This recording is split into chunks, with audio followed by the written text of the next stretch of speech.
प्रभु यीशु ख्रीष्टंकर अति मधुर प्रियतम नाम आपण प्रत्येक को ओडिया बाइबल क्विज रे कार्यक्रम को स्वागत करे। प्रश्न उत्तर माध्यम रे बाइबल ध्यान करने ए कार्यक्रम मुख्य उद्देश्य। आपण मन अंशी होइतिबारु धन्यवाद जनाए। अन्य मान को मध्य अंशी करे, अन्य मान को उत्साहित करंतु जेपरि से माने एथरे अंशी हेबे।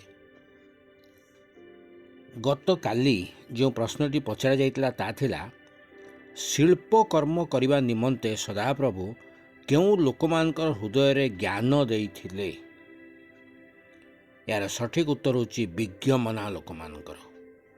यात्रा पुस्तक 31 पर्व तार 6 पदरे आपण माने उत्तरटी पाई पारिबे। आज निमंते प्रश्न होची सुगंधी धूप जलाइबा निमंते काहाकू मनोनीत करा जाइथिला। सुगंधी धूप जलाइबा निमंते काहाकू मनोनीत करा जाइथिला। ए प्रश्नर उत्तरटी को आपण माने आमान को वीडियो कमेंट बॉक्स जाए आमान को जणातु। विशेष रे जो माने चैनल टी को सब्सक्राइब करि नांती सब्सक्राइब करंतु। एई कार्यक्रम रे अंशी होंतु। धन्यवाद।